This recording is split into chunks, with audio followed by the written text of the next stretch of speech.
Ég ætla að fara hérna svona nánast á hundavaði yfir 3 sjúkdóma. Við erum 2 hér sem að við erum tala svona skaðvalda vandræði í skógrækt og þetta hefur nú verið óvinsælt efni hjá skógræktarmönnum í gegnum tíðina. En þetta nauðsynlegt að skoða og vakta og rannsaka og kynbæta fyrir. Nú, það náttúrulega rétt að byrja á því að hérna, sem ofta nú talað við séum svo langt frá öðrum löndum, við höfum góða möguleika að verjast svona smitefni annars staðar frá, en það auðvitað kannski ekki gott að treysta á það, því að þetta ekkert í sjálfu sér mjög langar vegalengdir sem að að ræða. Og hérna, við vitum það náttúrulega að bæði gró, sveppa og heilu skordýrin, fiðrildi og skordýr berast auðveldlega með vindum frá næstu löndum, sérstaklega úr austri. Og þar að auki þá best mikið með plöntum sem eru fluttar inn, eða það mikil hætta á því allavega. Og svo hafa verið nefndir fuglar og svona fólk og farangur sem getur auðvitað borið með sér smitefni. En ég ætla að fara svona bara að gefa stutt yfirlit yfir svona það sem ég tel vera mikilvægastu sjúkdómana í trjánum eða í skógrækt og byrja þá á lauftrjánum og þá að sjálfsögðu á birkinu okkar. Birkiskógurinn hefur náttúrulega verið hér nánast frá því að síðasta ísaldarskeiði lauk og þá hefur náttúrulega gefist góður tími fyrir ýmsa skaðvalda að komast til landsins og það líklegt að sumir sjúkdómar hafi nú sennilega borist bara með fyrstu birkitrjánum þegar þau komu. Svoleiðis að við höfum töluvert af svona kannski segja ekki mjög mikilvægum sjúkdómum sem á birki. Birkið hefur aðlagast þessu í gegnum tíðina og síðan hefur náttúrulega reyndar á síðustu árum þá hafa komið sérstaklega skordýr sem eru nýir skaðvaldar á birki. Birkirýðið mikilvægasti sjúkdómurinn sem leggst á birki.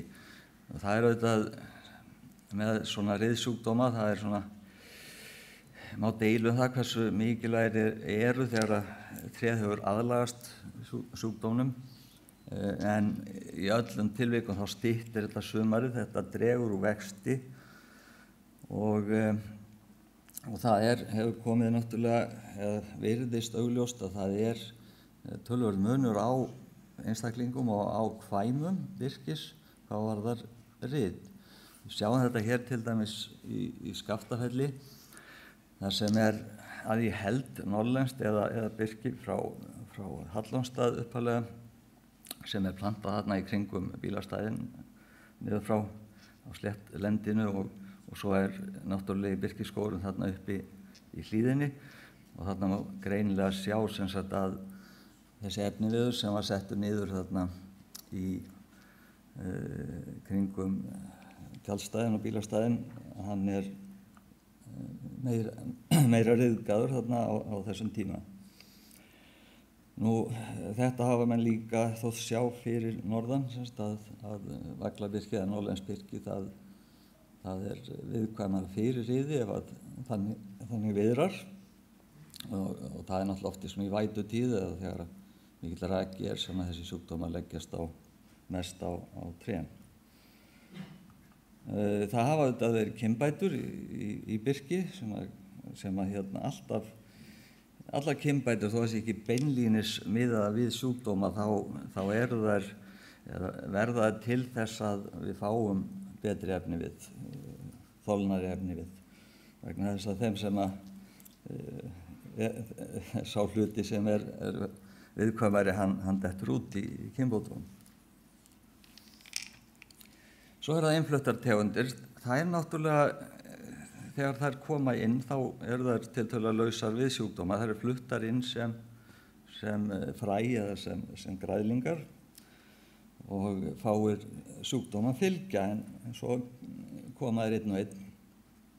Og í til dæmis elri ættkvíslinni, það er nokkrar tegundir hér af elri sem eru ræktaðar, þetta nú gráölur þarna, að þá er mjög lítið sjúkdóma og ég vil segja sem sagt að eini sjúkdómurinn á gráölri sem er svona áberandi, það er þessi skemmtilegi sjúkdómur hér sem er reklassveppur eða elri vendill, held ég að þetta heiti nú orðið, gömul glæra, ég hef glemt að leiðrétta þetta. Þetta vendlar, þessar tafrína tegundir. Og þessi sjúkdómur, það er ekkert langt síðan hann var eiginlega bundinn við Suðurland en svo hefur hann verið að breiðast norður á bóginn á síðustu árum.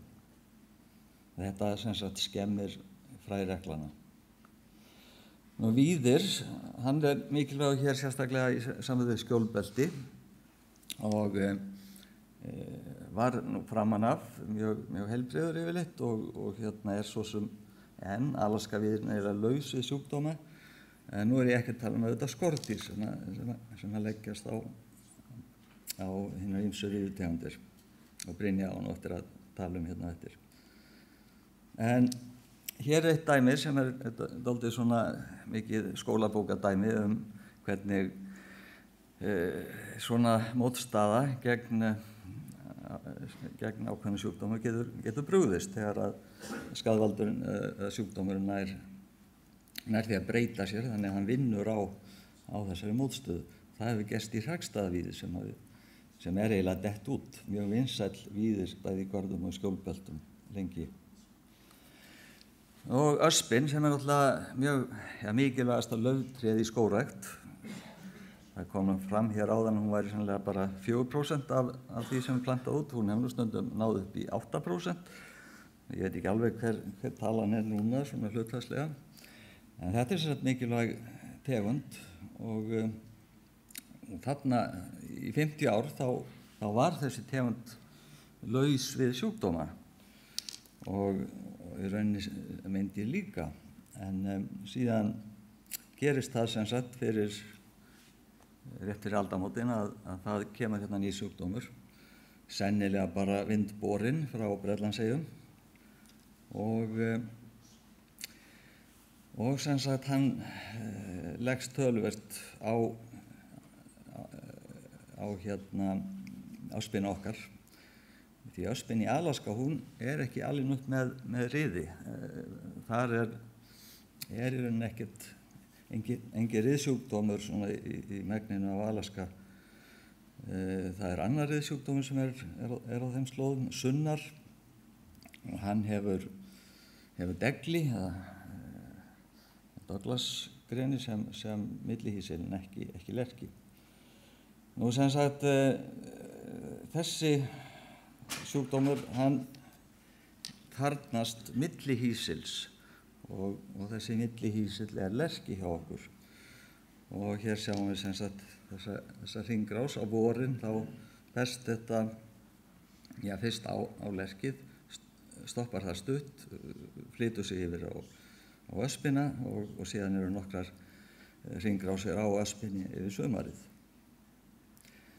Og sjáum hér mismunandi birtingarmyndir, þarna getur við sagt, það sé að riðið er á neðra borði, á efra borði myndast svo þessi vetrargróf sem liggja þarna í laugunum og spíra svo á vorin og fara á lerkið.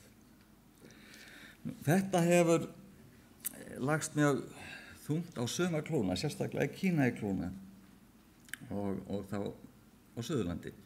Og þessi myndi frá Kirkjubæjarklaustri og þetta er svona, þetta er eina dæmið sem ég get sagt að ég hafi séð að asparið hafi drepið ösp, en það gerði það hreinlega þarna í þessi fáu tré sem þarna það er búið að fella þau núna. Og hér sjáum við sem sagt tilraun eða athugun sem var gerð í Hveragerði. Það var þýskur skógfræðinemi hjá okkur sem gerði þetta í verkefni með Ólafi Eggertssyni og þarna sjáum við sem þegar riðið kemur inn, þetta eru 2 grúppur af ösp, önnur langt frá Lerki þar sem að lítið rið var og það eru gulu súlurnar þarna, síðan eru bláu súlurnar sem sýna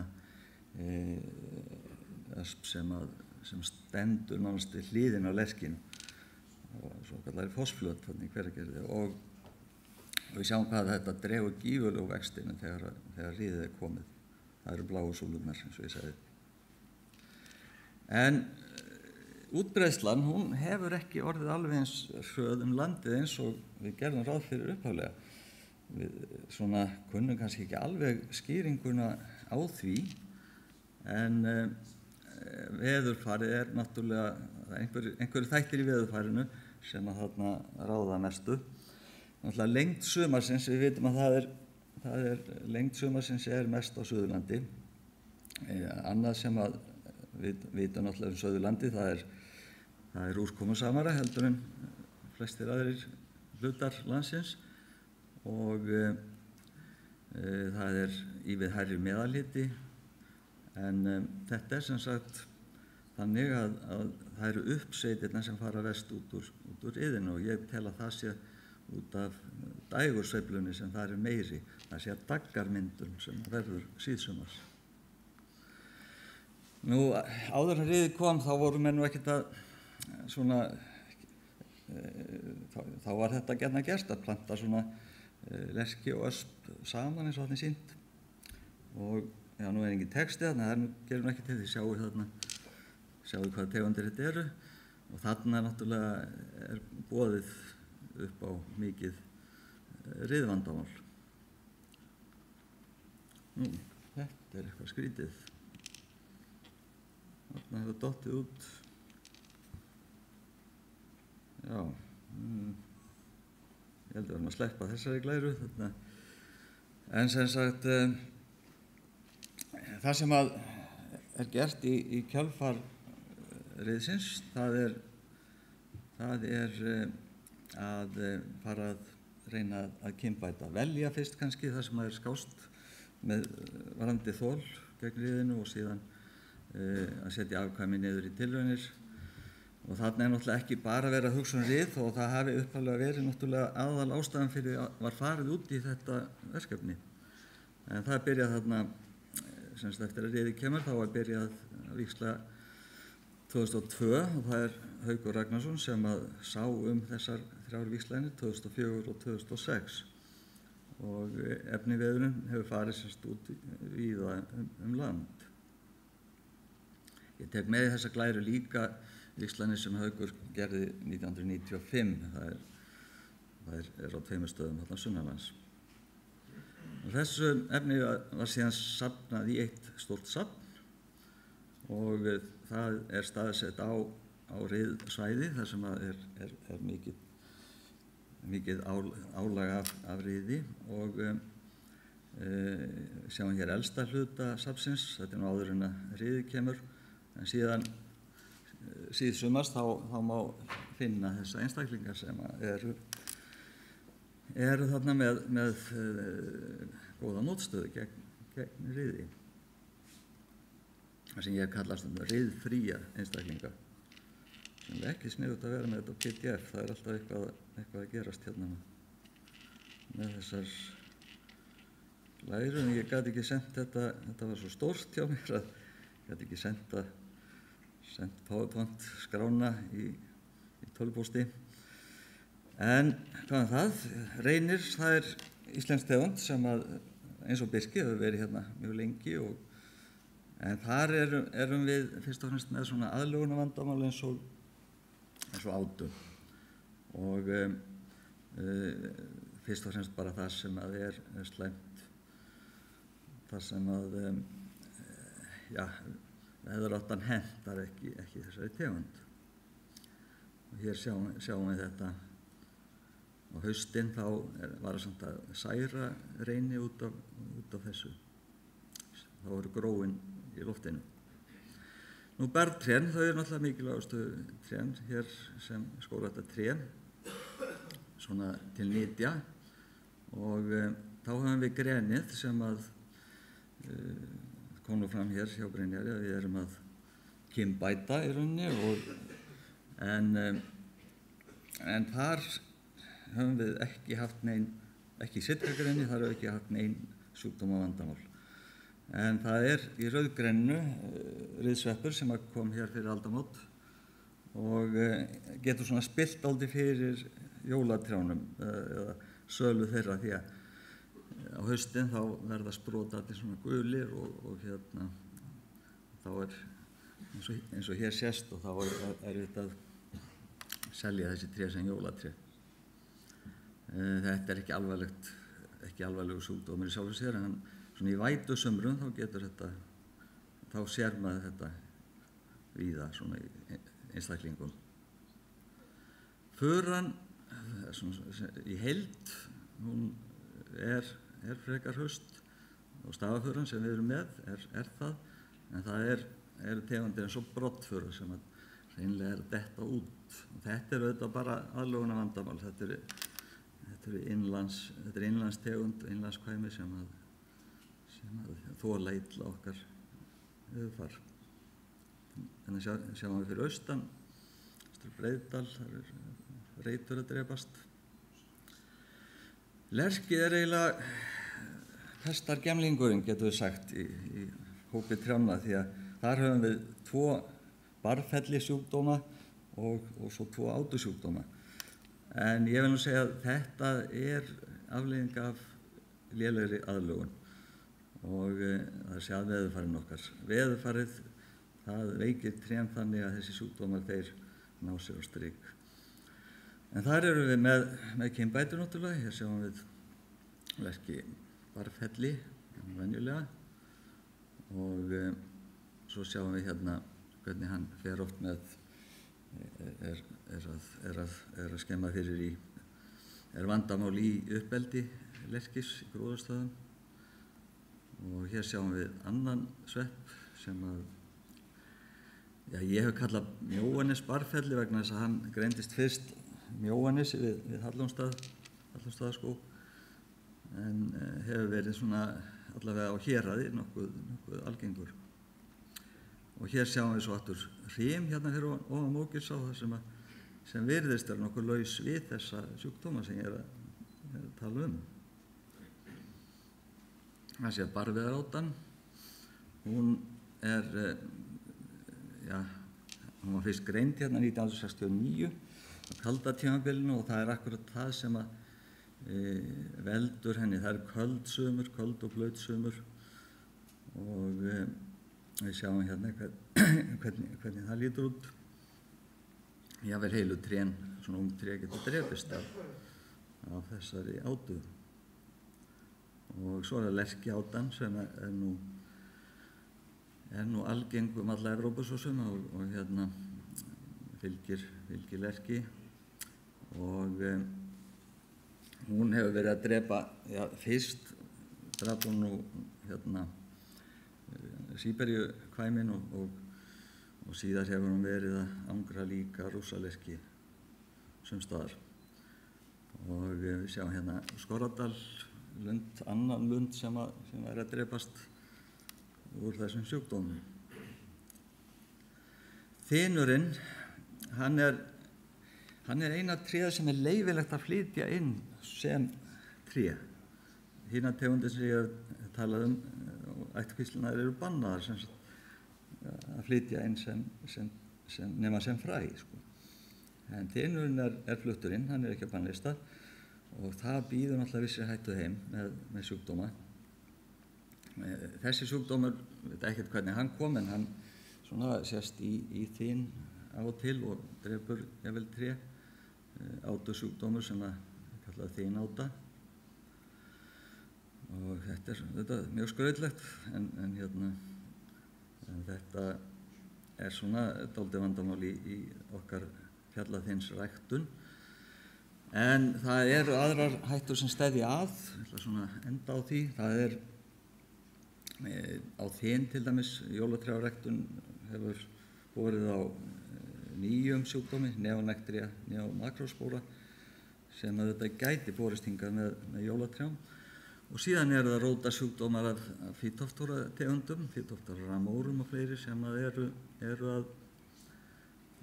að grassera, getum við sagt, í ýmsum tegundum, sem sagt, jafnvel barrtrjám eins og lerki, sem er alvarlegt fyrir okkur, en líka ýmsum garðplöntum, elri og fleiri slíku. Og þetta var til þess að það var bætt við reglugerðina innflutning að nú er bannað að flytja inn rhododendron eða alparósir eða lyngrósir vegna þess að þær eru svona skæðasti smitbering, getum við sagt, á Phytophthora tegundum. Já, ég ætla þá bara að ljúka þessu hér. Takk fyrir.